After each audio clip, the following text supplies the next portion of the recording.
Halo teman-teman semua, perkenalkan aku Aurel. Perkenalkan saya Haikal. Nama saya Muhammad Rafiq Putra. Salah satu anggota kelompok 2 PJBL mata kuliah Bela Negara. Berjudul Analisis Minat Penggunaan Batik sebagai Fashion Trend untuk melestarikan budaya pada mahasiswa FEB UPN Veteran Jakarta.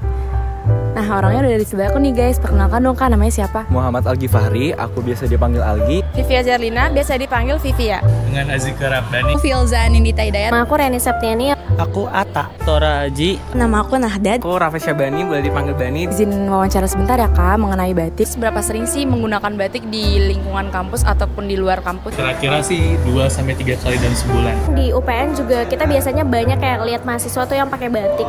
Aku kan sekarang berorganisasi itu BEM kan. Kalau ada event itu sering pakai bajunya tuh DC-nya batik. Tiap minggu tuh pasti aku pakai batik ke kampus dan mungkin karena keseringan pakai batik itu jadi sekarang nyaman aja sih. Wah, berarti awalnya ketentuan jadi kenyamanan gitu ya Kak. Next question itu, apa yang membuat kalian tertarik untuk tetap menggunakan batik di keseharian? Karena dia beda dari fashion yang lain dan dia ada ciri khasnya gitu dari Indonesia sendiri. Biar nggak pusing mikirin outfit lain mungkin ya, itu salah satunya. Jadi kayak kita langsung, oh ada batik nih, pilihannya langsung dipakai aja. Pokoknya kalau pakai batik tuh kayak kelihatan lebih rapi dan formal aja sih. Kalau kita lagi nge-attend kelas atau menghadiri kelas gitu aja sih. Oke, bener ya guys, kalau batik tuh bisa dipakai acara formal sama informal juga. Kira-kira sering gak sih ngelihat orang sekitar Kak Bani atau Kak Rere yang pakai batik juga gitu? Di teman-temanku itu mungkin sekitar 2-3 orang. Cukup sering ya, apalagi kemarin baru banget aku lihat tuh gerombolan kayaknya maba tuh pada pakai batik semua gitu. Salah satunya teman di kelas tuh ada aja setiap hari pakai batik sampai ditanyain dosen juga kayak, kok pakai batik? Aku kalau misalnya lagi mau jalan-jalan kayak mau ke Blok M atau mau ke apa, kayak kita tuh sering ngebatik gitu loh. Kayak misalnya kayak ngelilit atau pokoknya diasikin aja. Oh, kalau Kak Algi sendiri nih ada nggak sih pengetahuan seputar batik? Pada SMA dulu pernah penelitian ke tempat batik ya sih. Jadi lumayan tahu kalau batik-batik yang ada di Depok kayak batik Wong Sibolong, batik ikan netra. Batik tuh banyak gitu ya, ada yang batik daerahnya tuh, terus ada batik cetak juga yang sekarang tuh cuman ditempel gitu langsung jadi. Yang pastinya batik adalah salah satu warisan dan budaya dari nenek moyang kita yang harus kita tetap jaga dan lestarikan. Apalagi kalau misalnya kita pakai hingga zaman ini kan, berarti batik itu kan hal yang tak tergantikan kan di era kita sekarang. Apakah kamu merasa batik dapat bersaing dengan tren fashion lainnya? Kenapa nih kira-kira batik bisa bersaing dengan tren fashion lainnya? Menurut aku bisa ya, soalnya sekarang ini batik tuh banyak inovasinya.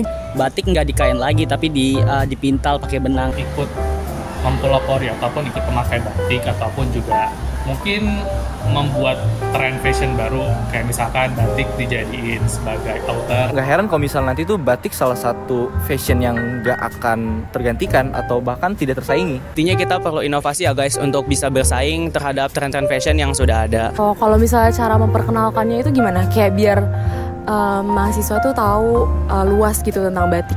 Diterapin pemakaian batik setiap sekali seminggu atau apa, misalnya kayak aku tadi disuruh sama dosen satu matkul itu untuk memakai batik, cari inspo outfit juga yang kayak pakai batik. Kan banyak tuh kayak Rania Yamin contohnya itu kayak sering banget kan pakai batik.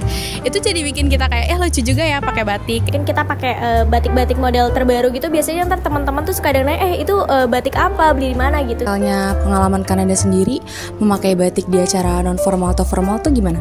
Kalau cowok tuh biasanya ada dua macam ya. Ini batik yang pendek sama lengan pendek sama lengan panjang. Nah itu setahu aku kalau untuk lengan panjang biasanya dipakai untuk formal, dan untuk lengan pendek yang sekarang aku pakai itu biasa dipakai buat informal. Tinggal pakai batik kita udah bener-bener kelihatan formal banget kalau di Indonesia kan. Itu keuntungannya batik sendiri. Kalau di acara informal, batik itu lebih terkesan rapih dan siap aja dengan segala situasi. Kalau misalnya di kemarin kayak JFW kemarin, itu kan kayak banyak orang-orang bule kan. Jadi kan kita kayak ngasih tahu, oh ini nih budaya Indonesia. Dia terkesannya itu batik itu merangkum lah, ataupun istilahnya kayak merangkul ataupun istilahnya itu mendekatkan, menyatukan gitu. Kalau misalnya yang mendorong Kak Algi buat pakai batik nih di luar ketentuan peraturan duta atau kampus itu apa kira-kira? Kalau aku sih karena emang kebiasaan setiap hari, satu hari itu seenggaknya kasih waktu untuk pakai batik. Ini salah satunya batik mama, aku kayak dikasih-kasihin gitu, itu aku jadi terdorong juga gitu, kayaknya pakai batik aja deh. Salah satu alternatif yang keren juga bisa jadi apa ya, tren tersendiri mungkin di kampus. Nah, batik kalau misalnya di kampus ataupun untuk acara-acara formal-formal kayaknya lebih cocok ketimbang gunakan pakaian-pakaian yang berbahan lain. Apakah kamu memiliki kritik atau saran mengenai desain atau variasi batik yang ada pada saat ini? Mungkin bisa di bentuk bajunya diapakan kayak gitu. Itu udah bagus ya, tapi beberapa belakangan ini aku suka lihat ada batik crop top tuh, yang dimana batiknya itu jadi kelihatan gak etis gitu. Kayak soalnya kayak nggak sopan aja gitu, soalnya kan batik itu kan budaya Indonesia gitu. Improve tapi tuh nggak meninggalkan nilai-nilai yang ada di batiknya itu sendiri sih. Jadi anak-anak muda tuh lebih mau untuk pakai batik. Dari sekarang atau beberapa tahun ke depan mungkin menjadi produk yang nggak akan tersaingi atau bisa dibilang ya jadi salah satu saingan gitu buat brand-brand lainnya. Kalian tuh mudah nggak nemuin gaya fashion trend sesuai karakter kalian sendiri di batik? Nggak sulit sih menurut aku untuk menemukan fashion dalam batik. Banyak banget sekarang toko-toko yang kayak jual batik yang trendy, cocok banget buat perempuan. Nah, corak itu untuk corak badan berisi sama badan yang kurus itu kadang tuh ada perspektif sendiri. Ya selain lihat polanya, itu juga warnanya. Jadi biar bisa nyocokin sama celana, sepatu maupun perlengkapan lainnya. Oke, keren. Jawabannya udah keren banget nih teman-teman. Mereka udah paham juga tentang dasar-dasarnya pengetahuan tentang batik dan saran-sarannya juga cukup bagus gitu kan, inovasi-inovasinya. Terima kasih banyak ya Kak Algi Udah meluangin waktunya buat diwawancarai di project aku. Sampai ketemu nanti lagi, dadah.